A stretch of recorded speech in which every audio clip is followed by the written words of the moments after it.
और अब कश्मीर की बात कर लेते हैं, जहां पर नियंत्रण रेखा यानी लाइन ऑफ कंट्रोल पर तनाव बढ़ गया है। पाकिस्तान के कब्जे वाले कश्मीर से घुसपैठ की कई कोशिशों के बाद उरी सेक्टर में सुरक्षा बलों को हाई अलर्ट पर रखा गया है। जीरो लाइन के पास रहने वाले निवासियों ने ऑपरेशन सिंदूर के दौरान सुरक्षा बलों के पिछले योगदान का हवाला देते हुए उनका समर्थन करने की इच्छा जाहिर की है। स्थानीय लोग इस बात की पुष्टि भी करते हैं कि सीमा के पास रहने वाले लोग सतर्क हैं और बढ़ते खतरों के बीच शांति बनाए रखने और सेना की सहायता करने के लिए दृढ़ हैं। उरी सहित प्रभावित सीमावर्ती क्षेत्रों के निवासी सिंदूर जैसे पिछले अभियानों में भागीदारी को दोहराते हुए सुरक्षा के लिए समर्थन दे रहे हैं। हमारे साथ बहुत जल्द हमारे संवाददाता जुड़ने वाले हैं, जिनसे हम लाइव ज़्यादा जानकारी लेंगे इस मुद्दे पर कि वहाँ पर लोग किस तरीके से तैयार हो रहे हैं। लेकिन पाकिस्तान के कब्जे वाले इलाके से भारत के अंदर घुसपैठ कराने की पूरी कोशिश की जा रही है। ये जो सड़क अभी आप देखेंगे, ये भारत के मुजफ्फराबाद की तरफ जाती है, भारत के चकोटी की तरफ जाती है। भारत का वो मुजफ्फराबाद, उरूसा, चकोटी, मुजफ्फराबाद का इलाका जो अभी पाकिस्तान के अवैध कब्जे में है, और ये भारत के उसी हिस्से की तरफ जाती हुई सड़क है जहां से ये आतंकवादी जम्मू कश्मीर में हत्याएं करने के लिए पाकिस्तान की सरकार के द्वारा, पाकिस्तान की गवर्नमेंट के जरिए भेजे जाते हैं। एलओसी पर तनाव बढ़ा, एलओसी पर सुरक्षा बल अलर्ट पर हैं। पाकिस्तान की गवर्नमेंट, पाकिस्तान के ऑफिशियल, पाकिस्तान की टेररिस्ट आर्मी, ये सभी मिलकर जम्मू कश्मीर के अंदर लोगों का कत्लेआम कराने के लिए हथियारों की खरीद करती है, पैसे देती है लोगों को और ऐसे आतंकवादियों को भारत में भेजती है। लेकिन पिछले कई दिनों से बड़ा अजीब वाकया हो रहा है कि ये लोग आते तो पाकिस्तान का पैसा खर्च करा के हैं, लेकिन भारत की एक गोली पाकिस्तान के सारे लगाए गए पैसे का खेल खराब कर देती है, और ये सभी आतंकवादी वहीं पर ढेर होते हैं लाइन ऑफ कंट्रोल के ही नज़दीक, और लगातार ढेर भी किए जा रहे हैं। पाकिस्तान की मजबूरी है। अजय जांड्याल मेरे साथ इस वक्त जुड़ गए हैं। अजय, जरा विस्तार से इस जानकारी के बारे में बताएं। देखिए राजीव, आप सोचें कि 3 दशक से ज्यादा का समय हो चला है जब पाकिस्तान लगातार सरहद पार से आतंकियों को भेजकर, युद्ध विराम उल्लंघन करके और तमाम कोशिशों से जम्मू कश्मीर में भारत में अशांति फैलाने का प्रयास कर रहा है। और उसके पीछे की जो खींच है वो ये है कि पाकिस्तान को आप देखें तो 62 में देखें, 65 में, 71 में देखें, 99 में करगिल वार में देखें या ऑपरेशन सिंदूर में देखें, हर बार मुंह की खानी पड़ी। और उसके पीछे की वजह ये कि भारत जो है वो सुरक्षा के लिहाज से अपने बॉर्डर्स को मजबूत किए हुए है, जबकि पाकिस्तान जो है वो लगातार आतंकवाद पर चलकर जम्मू कश्मीर और भारत को अशांत करना चाहता है। ये चलेगा नहीं।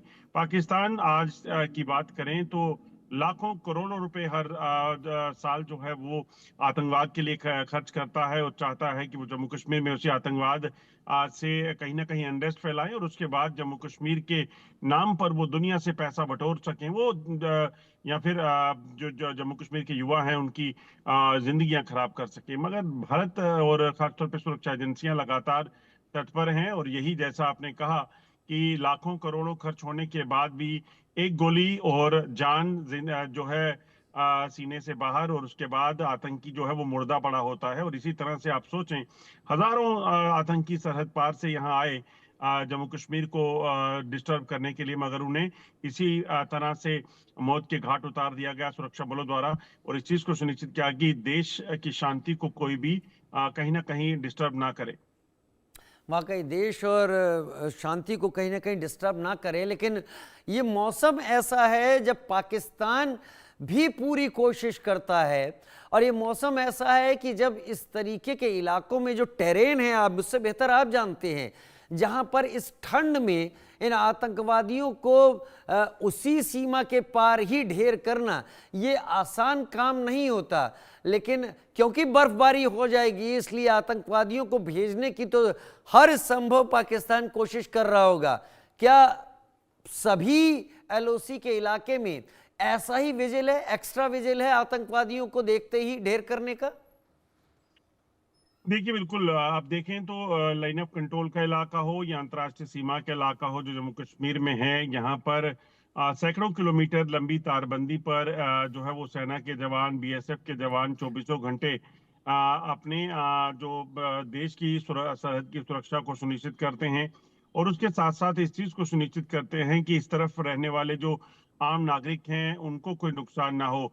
अब देखें तो पिछले काफी समय से पाकिस्तान और भारत के बीच जो तनातनी थी पहले शांत थी, मगर ऑपरेशन सिंदूर के बाद जो हुआ उसके बाद से लगातार आशंका इस चीज को लेकर है कि सरहद पार से आतंकियों को यहाँ जम्मू कश्मीर में घुसपैठ कराई जाए, मगर उससे निपटने के लिए लगातार तैयारियां की गई हैं और पूरा बॉर्डर का इलाका हो, लाइन ऑफ कंट्रोल का इलाका हो, वहां पर अतिरिक्त सुरक्षा बलों की तैनाती की गई है क्योंकि ऑपरेशन सिंदूर अभी जारी है। तो ऐसे में इस चीज को सुनिश्चित करना बेहद जरूरी है कि पाकिस्तान और तो क्या हिमाकत करेगा, मगर फिर से आतंकियों को घुसपैठ करवाने का अगर प्रयास करे तो उसे मुंहतोड़ जवाब जो है उसी के लहजे में दिया जा सके।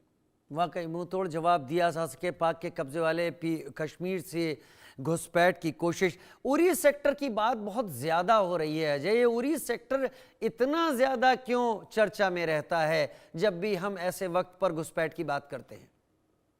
देखिए, मैं आपको बताऊं, लाइन ऑफ कंट्रोल का जो इलाका है उसमें उड़ी हो, कुपवाड़ा हो, किरण हो या फिर पुंछ राजौरी का इलाका हो, ये वो इलाके हैं जहां घने जंगल है, जहां नदियां हैं, जहां नाले हैं। तो ऐसे में ये वो इलाके हैं जहां से पाकिस्तान आतंकियों को घुसपैठ करवाने में थोड़ी उसे मदद मिल सकती है, जो जंगल के इलाकों की, पहाड़ों की। तो ऐसे में वहां से घुसपैठ की आशंका जो है हमेशा ज्यादा रहती है।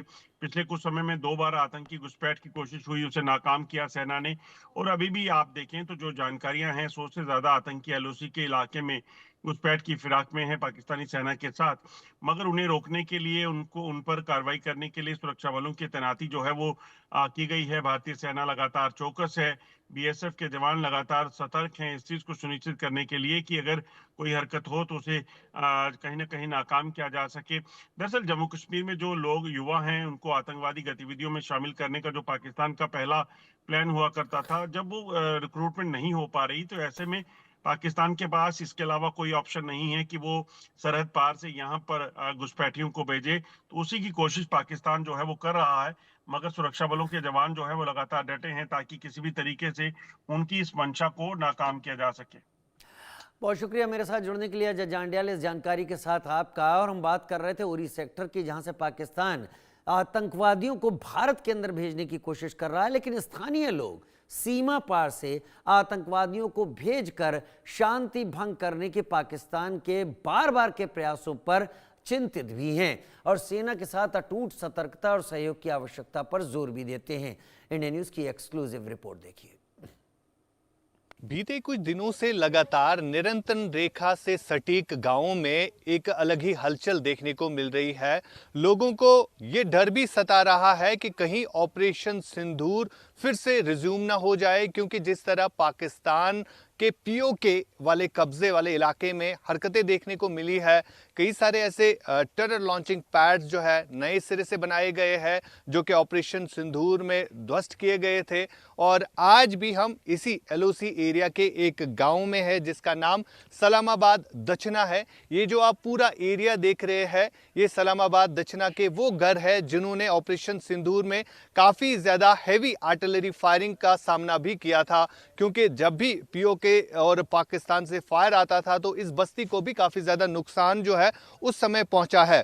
फिलहाल हम आपको ग्राउंड जीरो से ये तस्वीरें दिखा रहे हैं, क्योंकि इन्हीं पहाड़ियों के साथ लगने वाला एरिया पीओके वाला पड़ता है, जहां पर लगातार बीते कुछ दिनों से घुसपैठ की कोशिशें आतंकियों के द्वारा की जा रही है। और जिस तरह से भारत के रक्षा मंत्री राजनाथ सिंह ने कहा है कि कोई भी टेररिस्ट एक्ट जो है एक्ट ऑफ वॉर माना जाएगा, यानी युद्ध हो सकता है अगर पाकिस्तान फिर ऐसी कोई हिमाकत करता है जिस तरह से पहलगाम में किया था।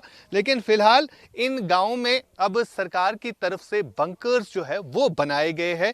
इसी बंकर को अंदर से हम दिखाने की कोशिश करेंगे आपको कि किस तरह से इस बंकर के अंदर जो है इंसान जा सकता है जब भी फायरिंग हो और जब भी इस तरह के हालात हो। फिलहाल अगर हम सलामाबाद के इस एरिया की बात करें जहां पर 30 से ज़्यादा बंकर जो है वो बनाए गए हैं सरकार की जानिब से, और ये बंकर जो है ऑपरेशन सिंदूर के बाद बनाए गए हैं। और अंदर का व्यू आपको दिखाने की कोशिश करेंगे कि किस तरह यहाँ पर इन बंकर्स में उस समय इंसान जा सकता है और यहाँ पर इंसान सेफ तरीके से जो है रह सकता है। काफ़ी मुश्किल है यहाँ से अंदर आना, लेकिन काफ़ी अच्छे तरीके से भी बनाया गया है इस चीज़ को देखते हुए कि अगर फायरिंग होती है तो उस समय किस तरह से इंसान इस बंकर के अंदर छुप सकता है। फिलहाल ये एक कम्युनिटी बंकर है जहां पर कई सारे जो सदस्य हैं, घर वाले जो एरिया के हैं, वो इधर छुप सकते हैं।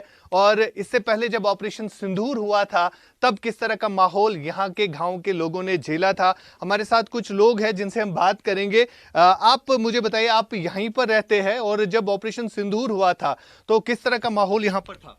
बहुत खतरा था। जब फायरिंग होती थी तो यहाँ इंसान, माल, जानवर, सब कुछ, उनको बहुत खतरा था यहाँ से। तो उसकी वजह से जो ये बैंकर दिए गए गवर्नमेंट ने, तो हमारी सेफ्टी के लिए, तो इनसे बहुत फ़ायदा भी हुआ। तो इस लिहाज से हमें, बॉर्डर के एरिया के लोग हैं, तो हमें पार की फायरिंग से बहुत खतरा लाक होता है सर। अगर हम सलामाबाद के इस दक्षिणा गांव की बात करें, क्योंकि जब ऑपरेशन सिंदूर हुआ था तो उस समय कितने बंकर्स थे और उसके बाद ऑपरेशन सिंदूर के बाद कितने बंकर्स यहाँ पर आपके गांव में बना दिए गए? जब ऑपरेशन सिंदूर हुआ सर तो उस वक्त कोई बैंकर यहाँ नहीं था सर। उसके बाद ये बैंकर सरकार ने दिए, तो ये 27 कुल मिला के 27 बैंकर हैं सर। इस गांव में 27 बंकर। 27 बैंकर हैं, हाँ सर।